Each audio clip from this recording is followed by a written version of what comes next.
"What in heaven's name is this madness?" bellowed Dr. Victor Grayson, the head physician, as he charged into the packed hallway of the county hospital. His voice reverberated against the worn, pale green walls, slicing through the hum of nurses gathered like ants around a young woman writhing on an old wooden bench. Her face was ghostly pale, twisted in torment. Her hands gripped her swollen belly as she fought to breathe through the agony. Her only sounds were choked gasps, not a single word passing her lips. "Is this a zoo?" Victor barked, his sharp grey eyes scanning the staff with a blend of rage and incredulity. "Why is this woman in labour still out here? Why isn't she in a room?" His voice roared, relentless, demanding answers. Anna, the woman in distress, had been left on that creaking, splintered bench for nearly 40 minutes. With each excruciating minute, her hope for aid dwindled. Midwives rushed by, barely glancing her way, their faces worn with fatigue and indifference. To them, she was just another nameless case, brought in by ambulance from some overlooked Ohio town. No money, no ID. What was she to them? Just another strain on an already overwhelmed hospital. It was a group of bystanders who had dialed 911 after seeing Anna collapse on the cracked pavement, her contractions gripping her in front of a small crowd. But once she reached the hospital, the staff's indifference was palpable, a cold, oppressive weight. One midwife, upon learning Anna had no documents or cash, had curtly pushed her out of the initial exam room. "Where are you sending her?" A young nurse, barely a year out of Dayton's community college, dared to protest, her voice trembling with inexperience. "She needs help. We'll deliver the baby, then figure it out," she pleaded, her eyes wide with concern, desperate for compassion. "The ward's overflowing with scheduled patients," retorted Helen Baxter, a midwife with 20 years of battle scars from the maternity ward, her attention fixed on a stack of paperwork. "We can't take in every homeless woman who stumbles in here. We're already drowning, pulling double shifts without a moment's rest. Do you even realize there are only 2 maternity hospitals in this entire county?" Her voice was sharp, her patience long eroded. "These women are giving birth like alley cats, litters every month. There's no space. When a bed frees up, we'll see. Now move and do what you're told." The young nurse sighed, her shoulders slumping in defeat. Who would dare cross Helen Baxter? Hardened by years of human tragedy and endless toil, she saw patients as little more than charts to be processed. Changing her mind was like trying to move a mountain. Grabbing Anna's arm, Helen half-dragged her into the corridor, leaving her on the bench before rushing off to the delivery room. 3 more women in labor awaited her in the next few hours, assuming no complications arose. And if they did? The hospital's workload was a crushing weight. In some twisted way, their neglect almost seemed understandable.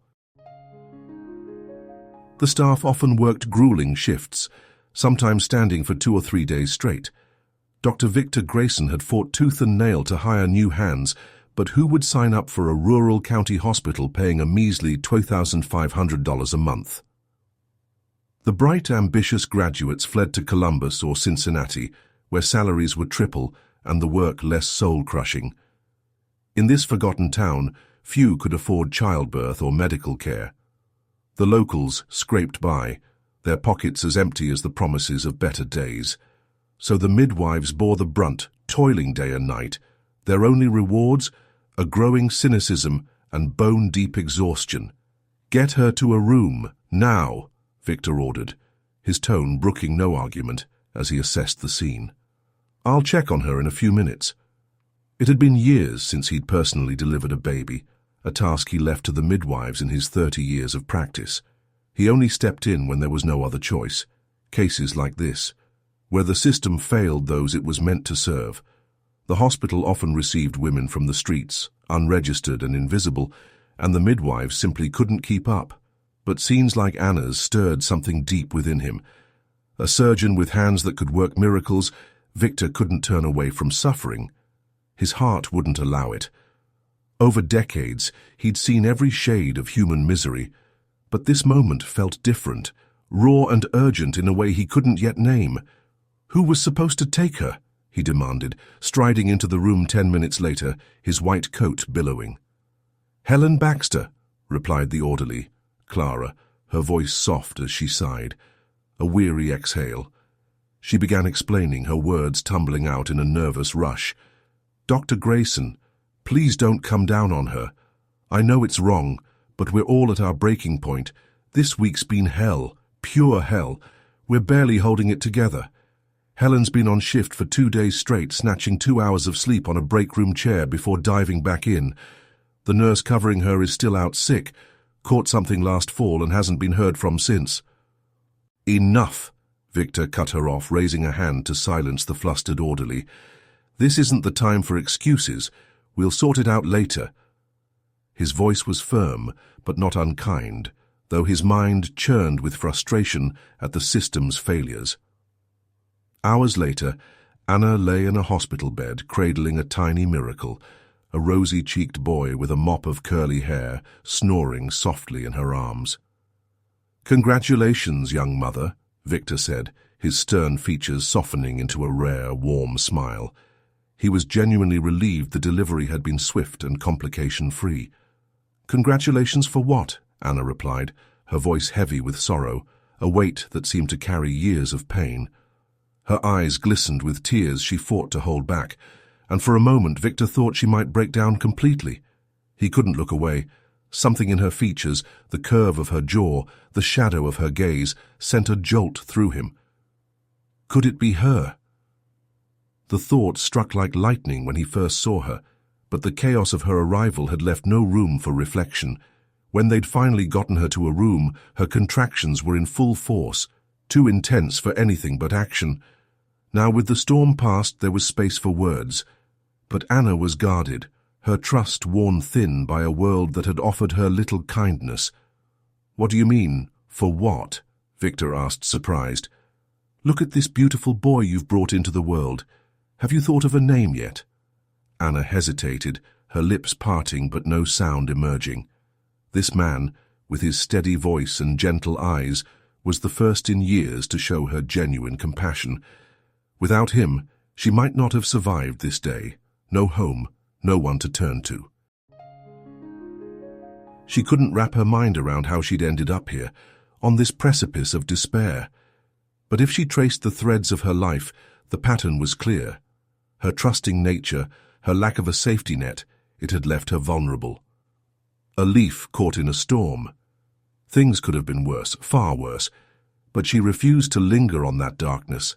The reality she faced now was paralyzing. As Victor watched her, his own life flashed before him. Memories of love, loss, and unfulfilled dreams. Something told him this resemblance to someone from his past wasn't mere coincidence.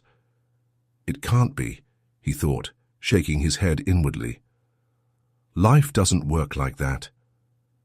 In his mid-50s, Victor remained alone, a solitary figure shaped by a betrayal that had carved a permanent wound. His wife, Clara, had left him for a glittering promise of a better life, and he'd clung to the hope she'd return. If only he'd known she was gone forever. Clara had always been a misfit in this world, her spirit too wild for the confines of their small Indiana town.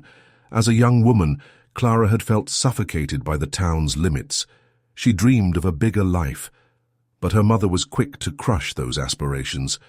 "We don't have money for your fantasies or big city moves," she'd snapped, her voice like a slamming door. "Settle down, live like the rest of us. Finish nursing school in Muncie, then you can dream about Indianapolis or some fancy career." Clara despised the idea of wasting away in the local clinic. Her heart screamed for more, but she had no choice. "What's the point of this training?" she'd muttered during lectures at Muncie's nursing school, her mind drifting to distant horizons. Escape seemed impossible. She begged her mother for just enough, a bus ticket to Indianapolis, a month's rent, but it was like pleading with stone. "You're not going anywhere," her mother declared. "Stay here and stop dreaming." Clara had no choice but to submit, her wings clipped. She barely scraped through graduation when she met Victor, a man who refused to settle for a nursing certificate. Freshly certified, he applied to Indiana University School of Medicine and was accepted on his first try. How could he not be? Victor was the kind of student professors praised and peers envied, brilliant, driven, a force of nature. Men like him are rare, the nursing school whispered. Look at the guy chasing you, her mother nagged, noticing Victor's bouquets of wildflowers and invitations for evening walks in the park. Let him slip away and you'll regret it. Young, full of promise. Clara only smirked. Promise in this town. A fairy tale. But she didn't push Victor away. His sincerity, his quiet strength drew her in.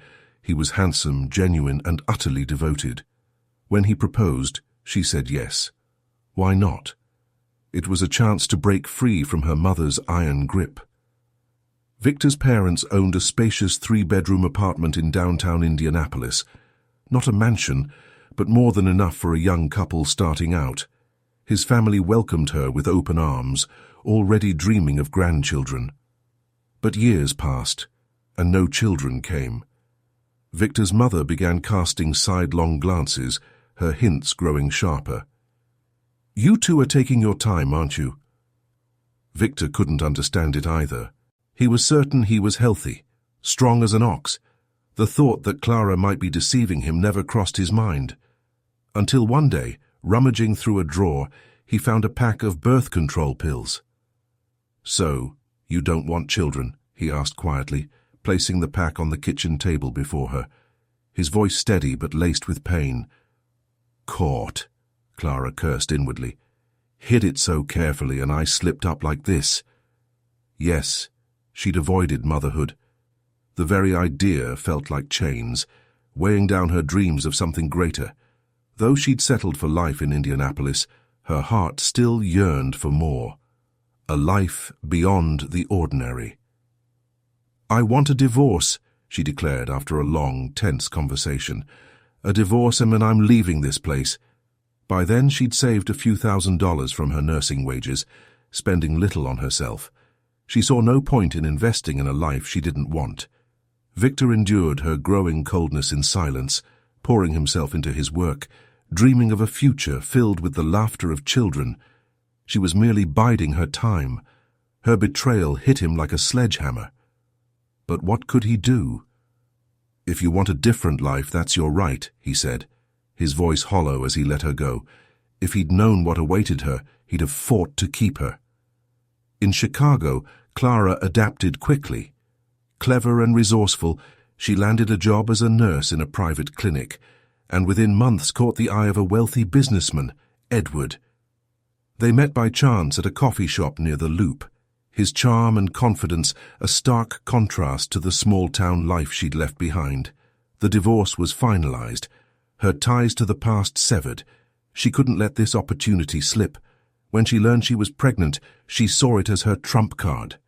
Edward insisted on keeping the baby, and Clara agreed, not out of maternal instinct but as a means to secure her place in his world. I'm over the moon we're having a child, Edward beamed, proposing the moment she shared the news. His previous relationship had lasted just 3 years, ending without children despite his longing to be a father. Clara's pregnancy was his answered prayer. For her, motherhood remained a burden, but it was her ticket to stability. A downtown Chicago penthouse, designer clothes, the status of a successful man's wife. She needed nothing more. Why didn't you call? Her mother fumed over the phone when she learned Clara was in the city. Tell me how you're doing. She couldn't accept her daughter's silence, still reeling from the divorce from Victor. You're a fool.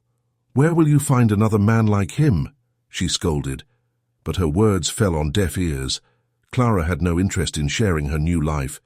She didn't even tell her mother about the birth of her daughter, wanting no intrusions from the past. Her world was different now, new people, new dreams. The past was a closed book, and she had no intention of reopening it. If only she'd known how much she'd need that past later. Fate, however, had other plans. No one is immune to cruel twists of chance. Clara was no exception. 6 months after giving birth, she slipped on a rain-slicked sidewalk near her building and fell under the wheels of a passing car.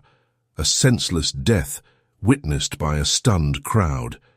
Edward buried her with all the trappings, Flowers, tears, a polished headstone. For a year, their daughter was his only reason to keep going. Losing Clara broke him. He barely left his bed, and his business crumbled. But meeting Laura, his second wife, changed everything.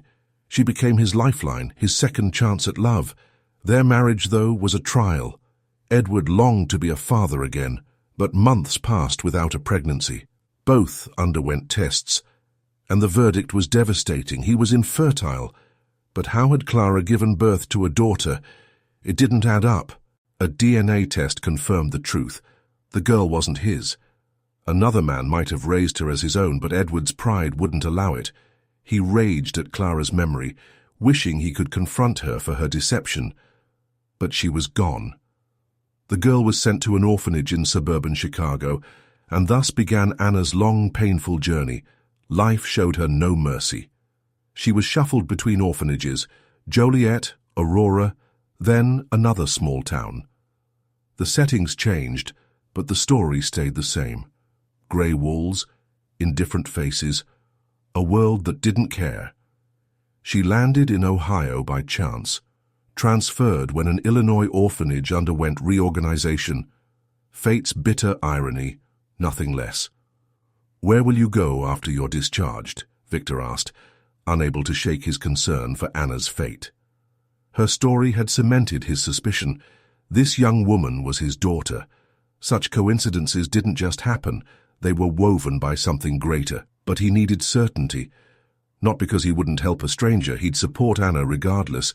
Alone, homeless, with a newborn in her arms, she was a soul in need, and he couldn't turn away. It wasn't in him to ignore such suffering, but for his own heart he needed the truth. If Anna was his daughter, it would be a miracle, a gift beyond measure. The woman he'd loved had shattered him, choosing wealth over their life together. But a child was different. Victor's world had grown grey, empty despite his success. He admitted it to himself. He'd built an impressive career, chief physician, respected, pulling in $8,000 a month. But could that fill the void in his soul? Family was what he'd always craved, what he'd lost when Clara walked away. Her betrayal had left a wound that never healed. Trusting another woman? Unthinkable. He'd been burned once, and he was certain fate would toss him into the same fire again. So he buried himself in work, saving lives, pouring every ounce of himself into his patients. It wasn't just a calling, it was his salvation, a shield against memories and regret. Home was just a place to collapse, too drained for anything else. Years passed in a blur, and he'd resigned himself to a solitary life. But a daughter, and a grandson, that could be his light in the darkness, his chance to know what family truly meant. He'd give everything for them, every resource, every effort. "Nowhere to go," Anna said softly, staring into the distance, her voice barely above a whisper. "No place to call home. I don't know how I'll survive with my son. They'll probably take him away. What kind of mother am I?" she continued, her voice breaking. "No home, no job. I can't even feed him." "Nowhere," Victor echoed, stunned. "You must have lived somewhere before this. If you came from an orphanage, the state should have provided housing, didn't they? Tell me everything. I'll help, I swear it." Anna was utterly alone, grasping at any shred of hope to save her son. Why was this man, twice her age, a stranger who'd saved her by chance, so invested in her fate? She had no choice but to trust him. He was the only one who'd extended a hand, and so she poured out her story, raw and unfiltered, like a confession to a priest. She told him how the state had given her a tiny room in a Dayton dorm, old, with peeling paint and a faint smell of mildew, but hers. Then came the scammers, slick real estate hustlers who preyed on orphans like her. They promised to trade her cramped room for a proper apartment, spinning tales of a better life. Forged documents, a few signatures, and she was left with nothing. She wasn't alone. Her dorm neighbors, fellow orphans, fell for the same lies, ending up on the streets. "How did this happen?" Victor exclaimed, his voice thick with disbelief. "It's the oldest trick in the book. Didn't the orphanage teach you anything? Even a child could see through it." "As you can see," Anna sighed, her eyes dropping to the floor, heavy with shame. I don't blame them. We were naive, desperate for something better. I thought I was luckier than most, at least for a while. She recounted how she'd moved to Dayton, settled into that dingy room, and started building a life. She found work as a sales clerk in a small clothing store at the town's main mall. That's where she met Daniel, a customer shopping for jeans. He caught her eye instantly, tall, with a warm smile and dimples that made her heart skip. The attraction was mutual. Anna thought it was love, straight out of a movie. How could she know he'd turn out to be a coward? When the scammers took her housing, she was left with nothing, no money, no family. She called Daniel, and he swooped in, taking her to his parents' home in Cincinnati. He introduced her to his mother, Evelyn Rose. Anna felt like an intruder, showing up with a single bag of belongings. They agreed she'd stay until her next paycheck, then find her own place. But living under the same roof with Daniel, sparks flew. How could they not? He was charming, attentive, and she believed he shared her dreams of a family, a future together. Evelyn treated her kindly, offering homemade pies and asking about her day, making Anna feel almost at home. But the moment she told them she was pregnant, everything changed. Daniel and Evelyn exchanged looks, as if she'd committed a crime.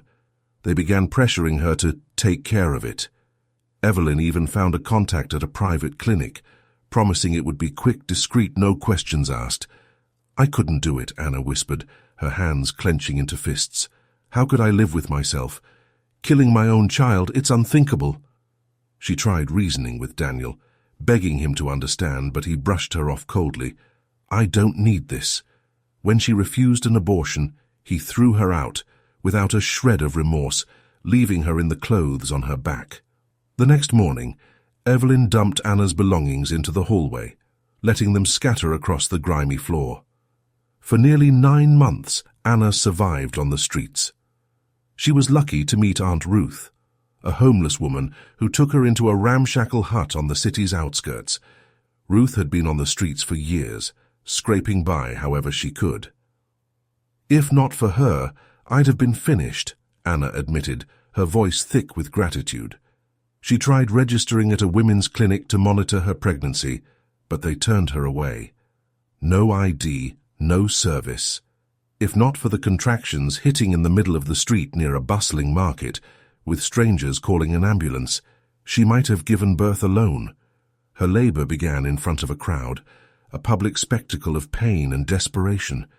Victor listened, his heart twisting with each word, tears threatening to spill. My God, he thought, how has this girl endured so much? How did she survive?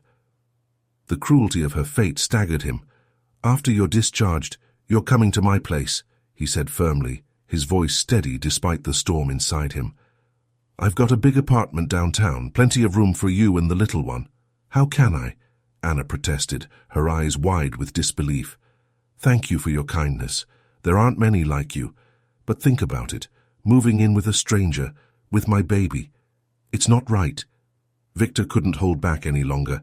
He'd wanted to wait for the DNA test results, to be certain, but the words spilled out. He shared his suspicion that she might be his daughter. Anna listened, her breath catching in her throat, her hands trembling as she clutched her son. No way, she gasped. That's impossible. It's possible, Anna, Victor said gently, his voice warm and steady. I'm almost certain it's true. The DNA test confirmed it. Victor was overwhelmed with joy, a feeling so profound it eclipsed anything he'd ever known. He'd found the daughter he never knew he had, and Anna, with her newborn son, finally had a home, a grandfather who would move mountains for them. She could never have imagined that Daniel, her ex, would reappear like a ghost from her past, disrupting the fragile peace she'd found. He'd heard about her through mutual acquaintances from Dayton who'd seen her at the hospital. His call came out of nowhere, catching her off guard as she fed her son. What do you want? Anna asked sharply, instantly regretting answering. I just want to meet and talk, Daniel said, his voice low, almost pleading. Talk? after he'd thrown her out, pregnant and alone, onto the streets. She needed her father's advice more than ever. "It's your decision," Victor said, resting a reassuring hand on her shoulder. "I'm not the best with these things. Go hear him out and then decide what's right for you." Reluctantly, Anna agreed to meet. Daniel poured out apologies, swearing he regretted everything, his eyes brimming with what seemed like genuine remorse. But his words rang hollow, failing to pierce the armor she'd built around her heart. "My mum's sick," he added quietly. "We don't know if she'll make it. But we're fighting. She wants to apologize too. Would you come with me to see her at the hospital?" "So that's it," Anna thought bitterly. "Your mum's dying, and now you remember me. If life was fine, you'd never have called." The conversation repulsed her, but her compassion, her stubborn, unshakable kindness, won out. She agreed to visit Evelyn Rose at the Cincinnati Medical Center, to hear her out. Evelyn spoke with tearful sincerity, her frail voice barely rising above a whisper. But Anna wasn't sure she could forgive those who'd betrayed her so cruelly, who'd urged her to erase her son's existence. She sat by Evelyn's bedside, holding the woman's trembling hand. Evelyn lay beneath an IV drip, her face pale, her eyes sunken, yet she tried to smile. "I'm so sorry," she whispered. "If I could take it all back, I would." Anna stared out the window at the grey March sky, her thoughts a tangled storm. Her son, little Noah, slept soundly in his stroller nearby, his soft snores a quiet anchor in the tension. Daniel lingered in the corner, shifting nervously. "I know you hate me," he began, as Evelyn drifted into a medicated sleep. "But I've changed. Mum's illness, it flipped my world upside down. I couldn't sleep, sitting here realizing what a fool I was." Anna turned, her gaze cold and unyielding. "You remembered me when things got bad for you," she said, her voice low but sharp. "Where were you when I was sleeping in Aunt Ruth's shack, when the clinic kicked me out because I had no ID? Do you know I ate rotten potatoes from a fire because I couldn't afford bread?" Daniel's face flushed, his eyes dropping to the floor. "I didn't know how to find you," he mumbled, his voice barely audible. "Didn't know or didn't want to." Anna shot back. She stood, gently adjusting the blanket over Noah's stroller. "You think a few words fix everything? That I'll forget how you threw me out like garbage?" He stepped closer, reaching out, but she recoiled. "Give me a chance," he pleaded. "I want to be there for Noah. He's my son." "My son?" Anna's smile was bitter, her eyes blazing. "Where were you when he was born on the street? Now that you're in trouble, you claim him. But you know what? He already has a family, my father, who took us in when everyone else turned their backs." Daniel stood silent, his breath heavy, his excuses spent. Back at Victor's apartment, Anna recounted everything over a steaming mug of chamomile tea. "He wants to see Noah," she said, her voice weary.